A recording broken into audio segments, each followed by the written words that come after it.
Former CEO of Abercrombie & Fitch, Mike Jeffries, is arrested. In the past few months, I've spoken with more men who attended these events, 20 in total. Some told me they were tricked and abused. Others that they were injected with drugs. Also people that were afraid to speak out, who were victims, that did not go forward. It's like, who's feeding them the kids, you know? Right.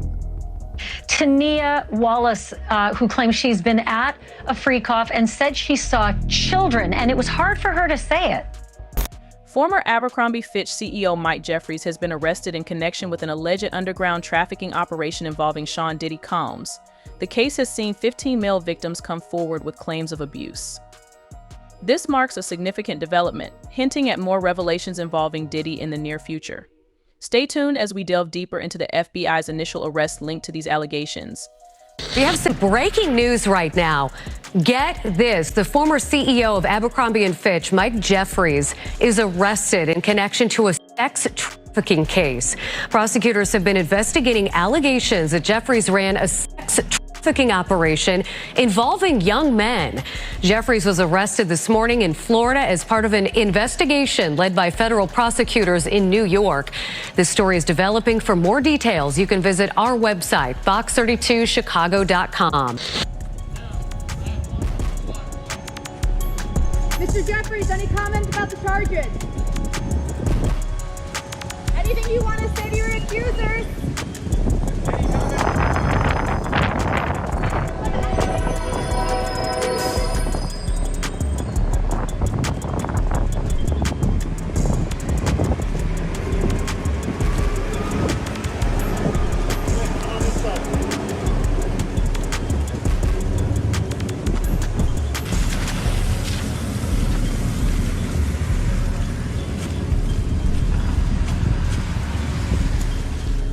Mike Jeffries' arrest has sent shockwaves through Hollywood and the music industry, shedding light on the extent of Diddy's alleged influence. The serious accusations against Jeffries claim he exploited his power and status as CEO for personal gratification, with reports of victims being coerced into participation through disturbing means.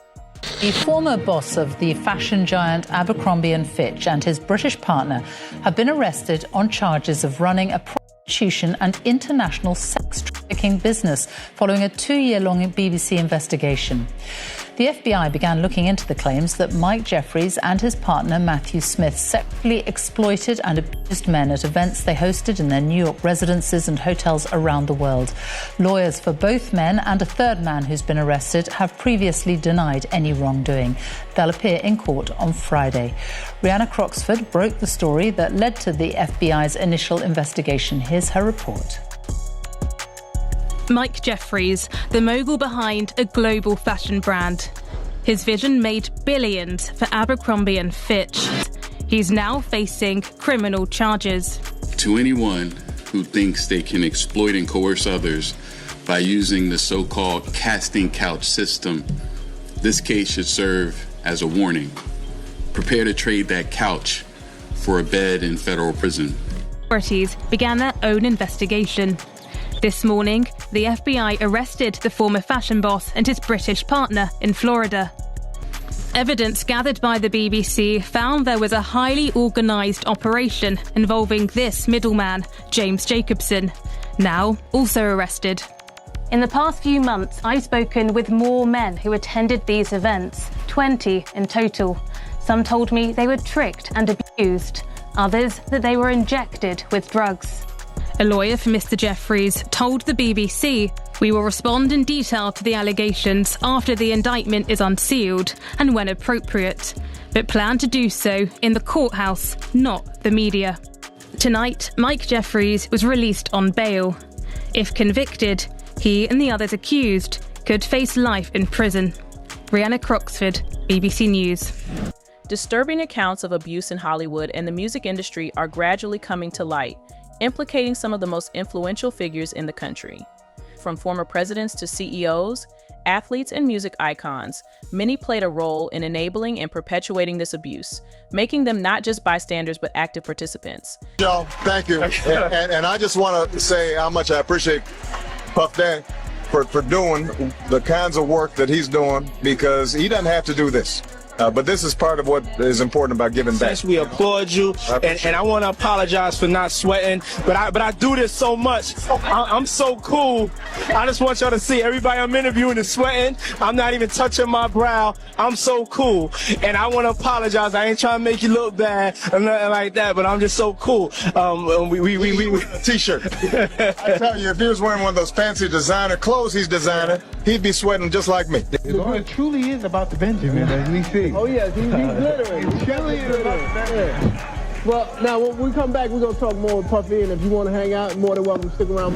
The idea that there are sexual predators in power, not just in Hollywood, I think all across any place there's a boss with underlings in any corporation or any industry, you have a type of sexual politics that goes on that can slide in between appropriate ethics and decorum to, inappropriate behavior to the point of harassment and sexual predatory behavior. Well, I mean, I think people understand that, but the larger question is there a culture of complicity in Hollywood where women are afraid to speak up because they'll be blacklisted, men are afraid to speak up because either they're out of the same fear or they just think, well, this is the way the system works. I think there are people that say, hey, this is how it works, pure and simple, and this is why I got into it, and this is why I have power. This is how it works, and you have to understand that. That does not carry the day. Complicity. This is how it works, plain and simple. This is exactly why I got involved and why I hold power. This is how it all operates. Is also complicity. The people who know, well, look, this is how we do business, and that's what it's got to be done. I'm sorry it's like that. So beware. That's also present, without a doubt, but it does not carry the day. There's also people that were afraid to speak out, who were victims, that did not go forward, that signed negotiated settlement deals of which a non-disclosure agreement was part and parcel to it. That also does not care. Following Mike Jeffries' arrest, many celebrities are scrambling to distance themselves from the unfolding scandal. This arrest appears to be just the beginning, with video evidence reportedly found in Diddy's mansion implicating numerous public figures. With over 250 cameras in his home, alongside reports of drug use, there's no telling what those recordings might reveal, and everyone is hoping they're not on them. It's all about the money. They saw what he did to Cassie. With the kicking, the punching. They saw what they did to Cassie. They know that nobody in America liked that. So now, these people are represented by a brand. Whether it's something about the music, clothing, movies, they're not gonna come out and speak on nothing that has anything to do with them, and they praying that they not on the tape doing crazy stuff, being oiled up in the whole 9 yards. They praying. So until the feds say, hey, yo, listen here. We got you on, hey buddy, we got you on this tape, and girl looked like she was pretty young. Hey, listen up. We've got you on tape. And that girl? She looked pretty. We're not gonna show it, but we need you to come and testify against Brother Love, P. Diddy, Puff Daddy, you know, Sean Combs. That's when they're gonna start talking. And they're not gonna be talking in his favor. When the feds come to them and show them what they got on tape, because if he had 250 tapes all over, 250 cameras all over the house, somebody got caught spilling a cookie out the cookie jar. It could be your favorite pastor. It could be your favorite politician. But they didn't think they was being watched, and Brother Love was watching. Some criminal defense attorneys and even celebrities suggest that Diddy might be a scapegoat, with the FBI. Individuals who stood up against him reportedly saw their careers ruined, likely due to the extensive network and power Diddy held within the industry. This isn't just hearsay, even top artists have confirmed these troubling occurrences.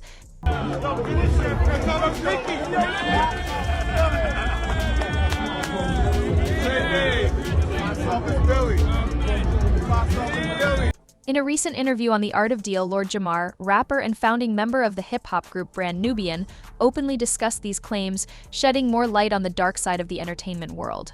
Yeah, you got a trademark.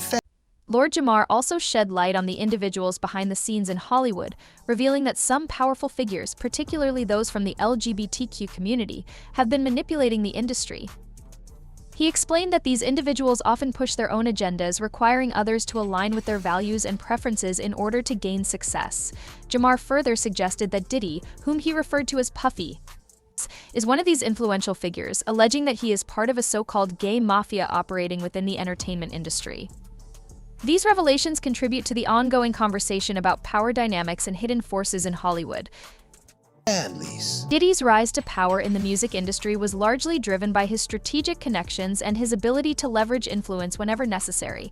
If Diddy didn't approve of someone, it was almost certain that their career would stall before it even had a chance to take off.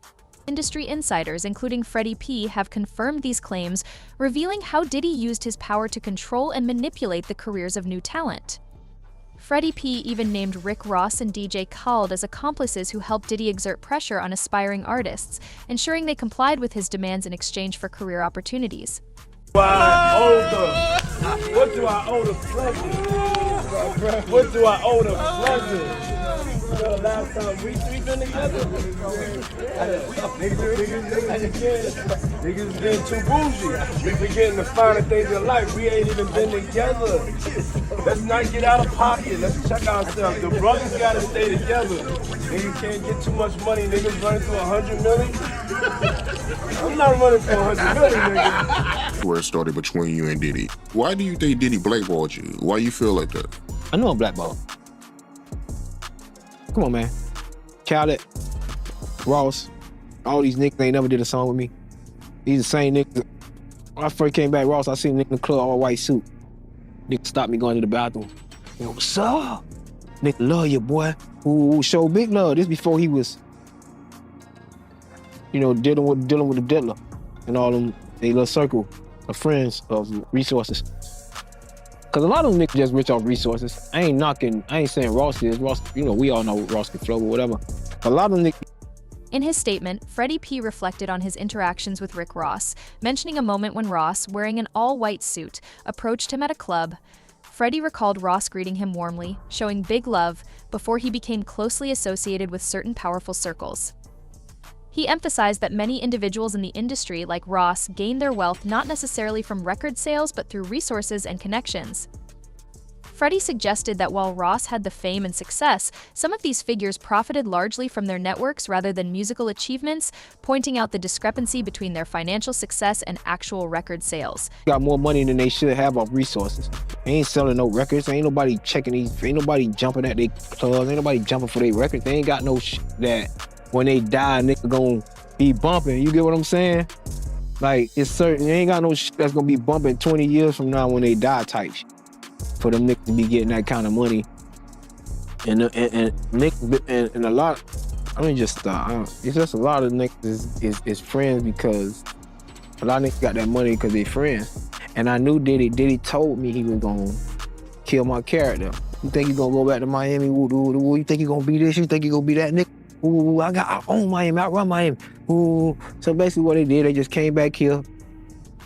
What he came back, put all his support, resources, friendship, and they thought this was just genuine love. This nigga was doing this shit out of hate for me at first. This is how he built his relationship with them, out of hate for me.